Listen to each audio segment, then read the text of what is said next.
Ahora, en Te Digo la Otra, la entrevista central.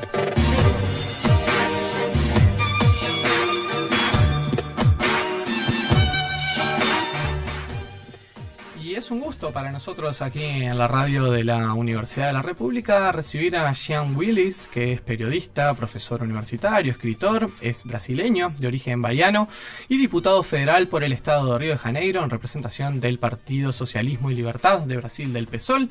Muy buenas tardes, Jean, bienvenido a Montevideo. Nos contabas que venías por cuenta del Parla Sur. Sí, buenas tardes, gracias por me invitar. Quero deixar claro para os ouvintes que eu não hablo espanhol, hablo esta mezcla muito estranha de português com espanhol.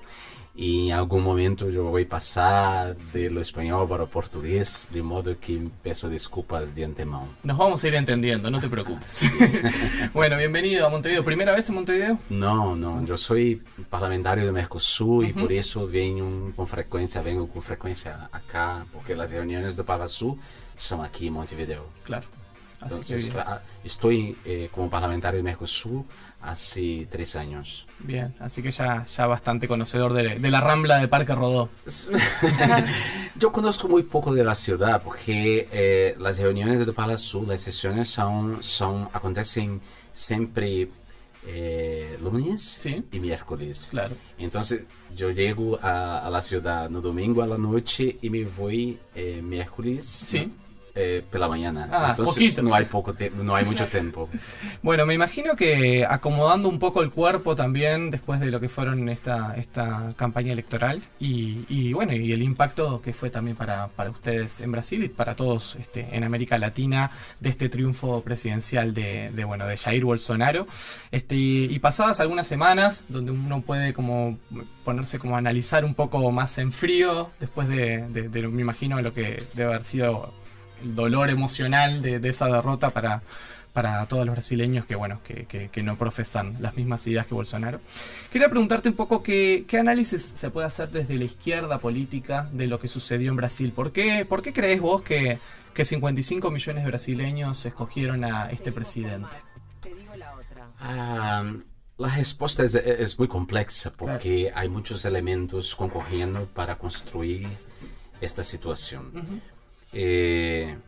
Mas também quero dizer que nós ainda não entendemos completamente o que se sucedeu, o que se passou em Brasil. Estamos tentando entender o que aconteceu, como 55 milhões de pessoas decidem votar num candidato abertamente fascista, homofóbico, misógino, racista e, sobretudo, que não tem competência para administrar, para gerir um país com 200 milhões de habitantes e complexo como o Brasil.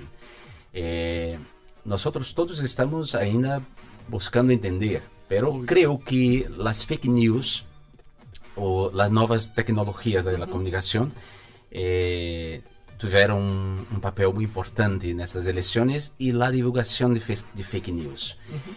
As fake news interpelaram, tocaram as pessoas profundamente em prejuízos que elas têm e que são prejuízos históricos, como a dificuldade de lidar com a população negra e o racismo que há no Brasil, a homofobia.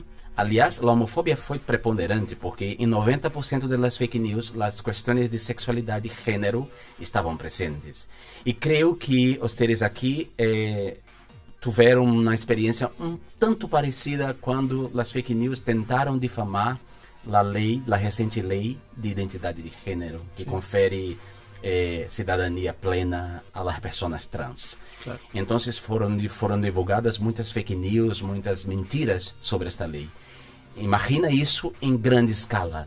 Imagina isso com muita plata investida para fazer disparos em massa para toda a gente sobre as coisas mais absurdas que tu podes imaginar.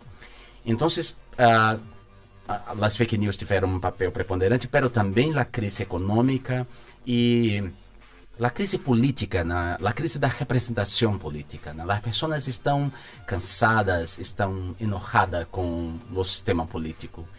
E Jair Bolsonaro conseguiu, sabe-se lá como, apresentar-se como um político novo, mesmo estando no parlamento há 30 anos.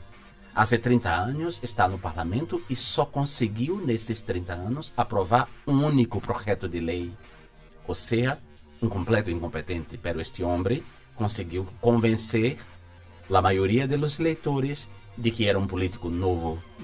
E dizia as coisas abertamente. Por exemplo, falava da comunidade LGBTI, falava de los negros, ofendia sua honra, sua dignidade abertamente. E descobrimos que há muita gente naquele país que se identifica com esse discurso. Entiendo. ¿Qué pasó antes de las elecciones? ¿Por qué no hubo un frente electoral unido de izquierda para competir en estas elecciones que eran en un contexto político tan particular? ¿No fueron elecciones normales en el contexto como de una, que uno podría decir, de democracia plena? Hubo un candidato proscripto por la justicia, que era el candidato más popular, que era Lula. Hubo 2 años antes el impeachment a Dilma.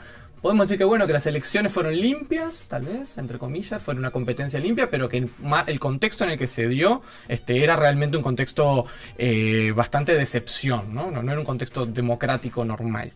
Ahora, ¿qué pasó en la izquierda del espectro político? Yo no creo que las elecciones tengan sido limpias, porque la Folha de São Paulo, uno de los principales periódicos de Brasil, publicou uma matéria denunciando um esquema subterrâneo de financiamento de fake news por parte de empresários.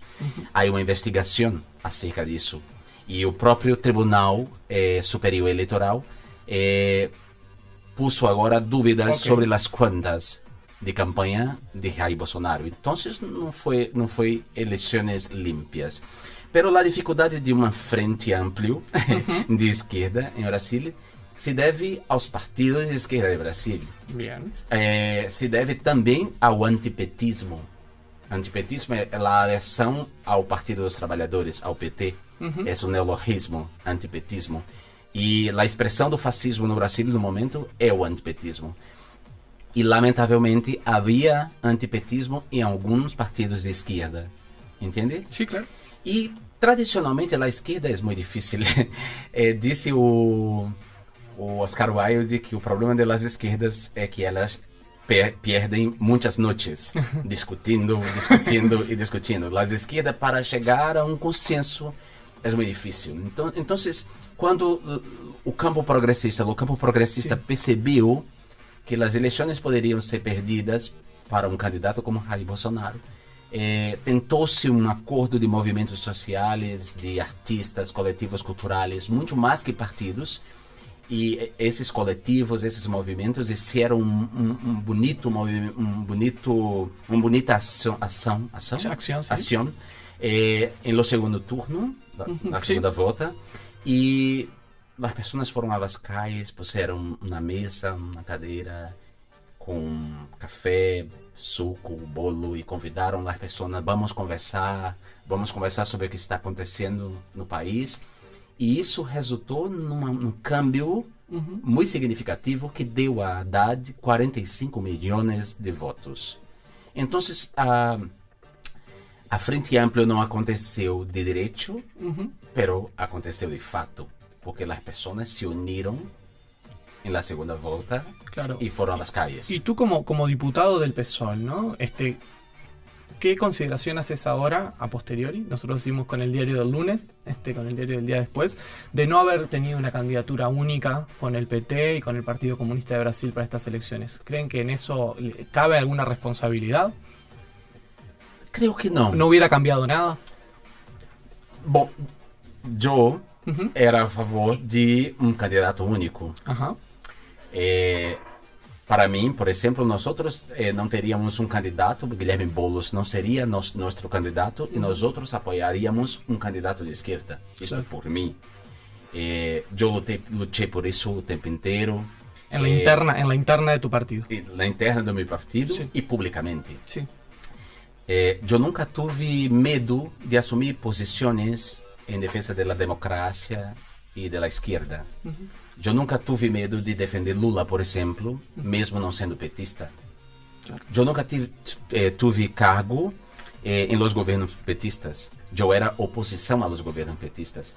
Pero quando o antipetismo começou a emergir no Brasil, eu percebi de imediato que se tratava de uma expressão do fascismo que afetava toda a esquerda. Então, assumi posições abertamente em favor do governo Dilma, da democracia, contra a pressão de Lula, e era a favor de um candidato único. Pero pessoas do meu partido optaram por um candidato próprio no primeiro turno. Y ahora, en este momento, ya consumada la derrota frente a Bolsonaro, ¿es posible pensar en un frente de izquierda para afrontar los retos que se le vienen a los movimientos sociales, a la población más vulnerable de Brasil? Sim, é possível, é desejável, é necessário que pensemos. Pero um dos candidatos do campo progressista, Ciro Gomes, que não conseguiu ir ao segundo turno das eleições, acaba de criar uma oposição e isolar o PT, e tentar isolar o PT. Ora, o Partido dos Trabalhadores tem 57 deputados na Câmara Federal. Es el partido con más É o diputados. partido com mais deputados. La bancada é a más maior grande, bancada. sí. Não se pode fazer oposição sem o PT. Então, Ciro Gomes é um irresponsável neste momento e esta posição impede a criação dessa frente ampla de oposição, incluindo o PT. Nós não podemos pensar numa oposição em que o PT esteja fora. Não Sim. podemos. Entiendo. Não há oposição no Brasil sem PT. E estou dizendo, eu que não sou petista, não sou do PT, sou do PSOL, pero não há oposição sem PT. ¿Cuáles crees que realmente son hoy los riesgos reales que hay en Brasil de ser un activista social, un militante de izquierda? ¿Es riesgoso para una persona, para un brasileño, una brasileña, estar hoy en un movimiento social, estar hoy siendo activista del campo progresista, como decís tú? Sim, porque o presidente eleito, em sua última intervenção pública, com milhares de pessoas na Avenida Paulista, em São Paulo, disse abertamente numa tela, numa pantalla, sim. Numa pantalla enorme, que ele iria, que a oposição, os adversários, teriam dois caminhos: prisão, a prisão, ou o exílio. La prisión o el exilio. O exílio. Claro. Disse que iria converter a atuação de movimentos sociais como o movimento dos obreiros sem terra, Sí. como o movimento dos obreiros sem tetos, em grupos terroristas. Então, é um governo que sinalizou claramente e vai tratar a oposição política como um inimigo. E eu vou falar de meu caso em particular. Sí. Eu estou há 8 meses com custódia policial, sob custódia policial. 8 meses. Desde que Marielle Franco foi assassinada brutalmente com uma rachada de 13 tiros de metralhadora, que estou sob custódia. Marielle era não só minha companheira de partido, como também era minha amiga. E tinha uma agenda política muito parecida com a minha, Claro. de defesa dos direitos humanos e das minorias. Então, automaticamente, nós todos que teníamos uma agenda parecida e que teníamos relações com ela e que éramos do partido, que somos do Partido Socialismo e Libertad, nos sentimos ameaçados. Claro. E aquela violência foi um primeiro sinal de que as coisas iriam piorar em Brasil. Então, há risco, sim, muito risco.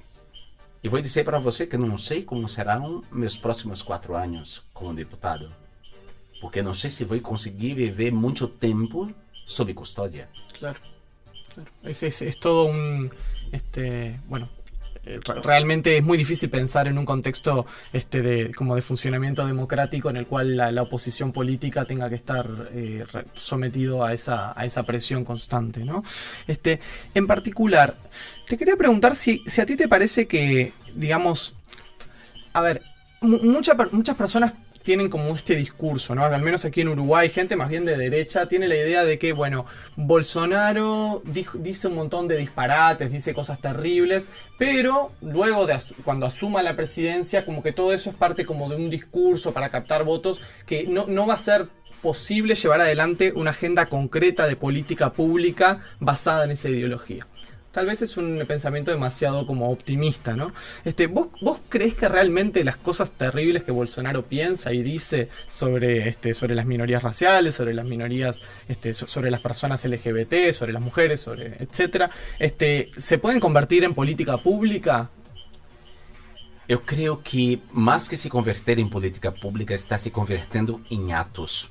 Não sei se a gente aqui sabe, mas Moa do Catendê, um artista negro, criador do Badawi, uma das entidades carnavalescas mais famosas e tradicionais de Salvador, na Bahia, foi assassinado com facadas por um eleitor de Bolsonaro que gritou seu nome. Eso fue previo a la segunda vuelta, ¿no? Sim.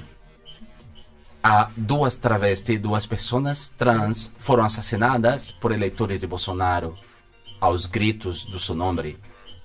Há uma violência já se concretizando em los corpos sociais para além das políticas públicas. Pero há 3 dias Bolsonaro hizo uma transmissão ao vivo pelo Facebook, onde criticou o Enem, que é o Exame Nacional do Ensino Médio, porque o Enem continha questões acerca de sociolinguística, que se referia como exemplo ao dialeto utilizado pela comunidade LGBTI, Pajubá. E ele, presidente eleito, já eleito, hizo uma transmissão ao vivo em que disse que o Enem não continha mais nenhuma questões referentes à pessoa LGBTI.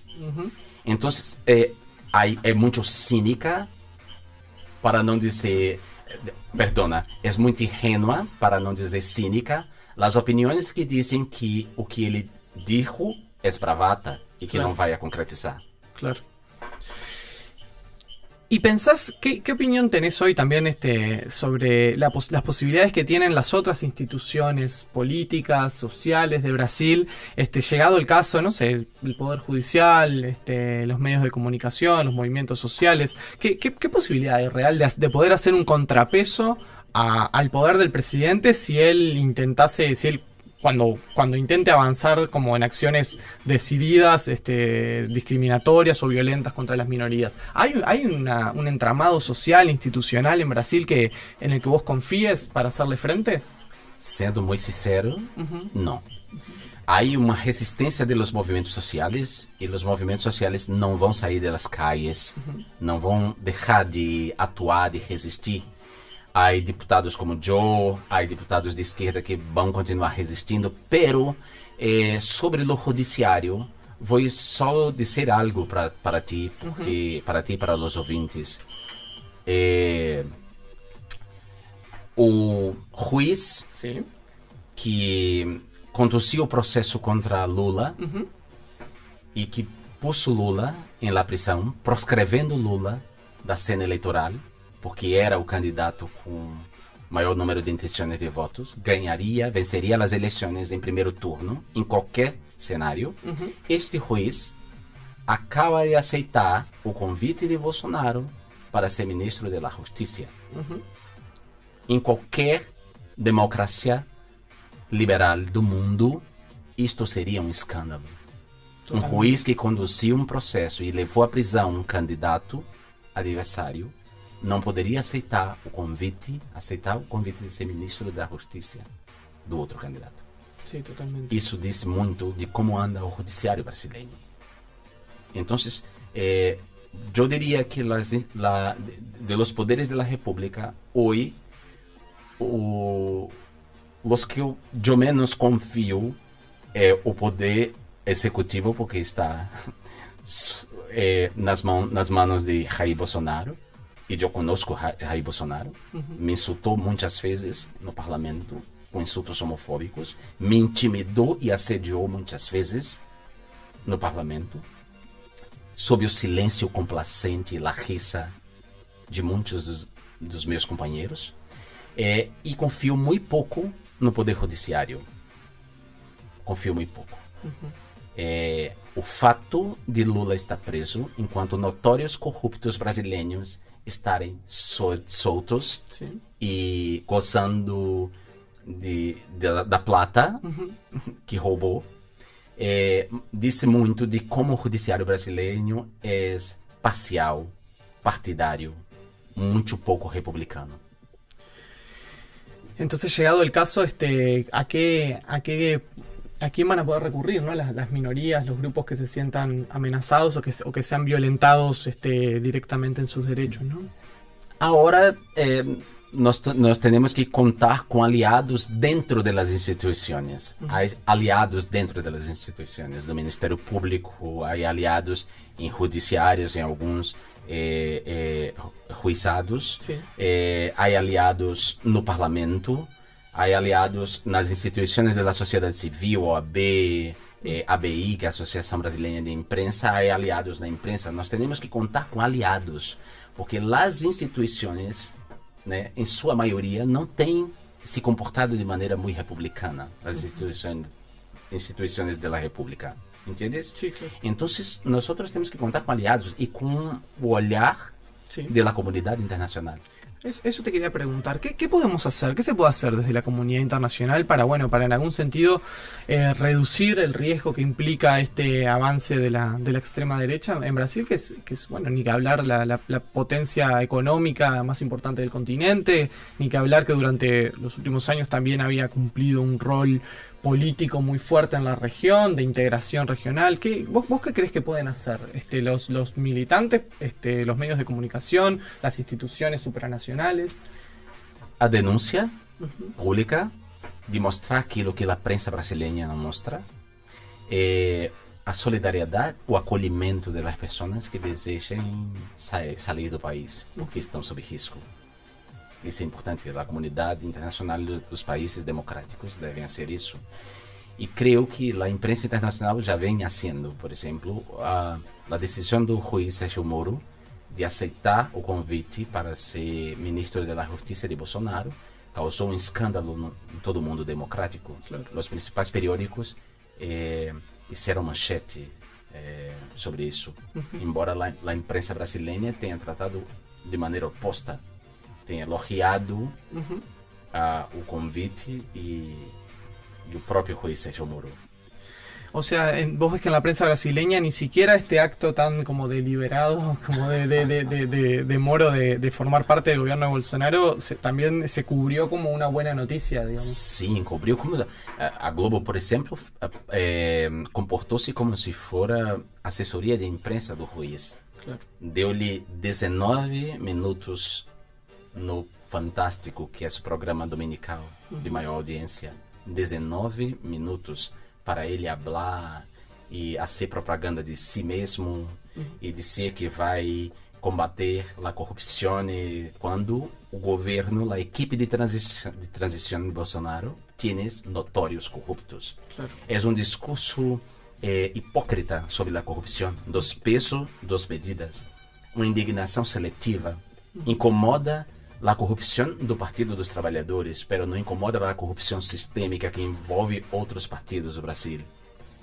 ¿Y tú crees que Bolsonaro políticamente está en condiciones como de completar su mandato? Esa coalición que a él lo lleva al gobierno, ¿no? Porque una cosa es ganar en la opinión pública, en buena parte de la opinión pública, pero si uno mira políticamente los respaldos que Bolsonaro recibió y digamos el equipo que lo rodea, etcétera, tampoco da la sensación como de algo muy monolítico o que exprese una coalición muy firme.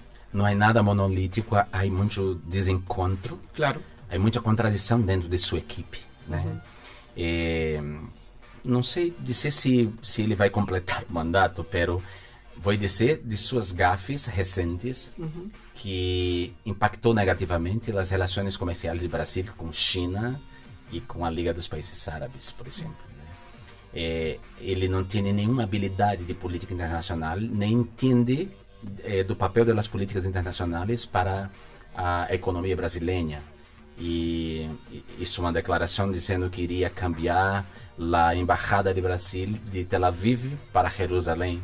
Sí, siguiendo la política de Trump. Sim, provocando, alinhado com a política de Trump e provocando a Liga dos Países Árabes, por exemplo. O Egito automaticamente cancelou a visita da delegação brasileira àquele país. Então, isso mostra muito a incompetência desse homem. E eu estou muito preocupado porque nós somos uma nação de 200 milhões de habitantes, muito complexa, com a dimensão de um continente, importante para a Latinoamérica, importante para o Mercosul, para o desenvolvimento da região e integração. E a mim me preocupa muito quando um homem que não entende da história da América Latina, que despreza a relação do Brasil com os países latino-americanos, me espanta que este homem se torne presidente da República e que boa parte dos eleitores e dos habitantes do país lhe aplaudam. Eso me preocupa mucho. Entonces, en materia internacional, ¿te imaginas algo así como un aislamiento de Brasil, del mundo, Sí, sí. o una mirada hacia adentro? Um alinhamento com os Estados Unidos, ou uma espécie de neocolonialismo em que os interesses dos Estados Unidos serão contemplados de suas grandes empresas. O Brasil vai volver a funcionar, a existir como um exportador de commodity para os Estados Unidos, e nossas riquezas serão exploradas pelas corporações comerciais americanas, a servir aos intereses dos Estados Unidos. Jean, ¿algo más que quieras dejar como mensaje para la gente que nos está escuchando, para los uruguayos y las uruguayas? Solamente agradecer a entrevista e dizer que é isso, nós dependemos agora dos ojos da comunidade internacional e da solidariedade das pessoas que porventura não conseguirem existir no Brasil, agora que Jair Bolsonaro é presidente da República. Agradecer muito e dizer que o Uruguai para nós figura como uma espécie de sol no horizonte. Muito obrigado. Ha pasado Jean Willis, diputado federal por el Estado de Río de Janeiro, representante del Partido Socialismo y Libertad aquí por la radio de la Universidad de la República. Muchas gracias por tu tiempo, Jean. Te digo la otra, la política dicha desde otro lugar.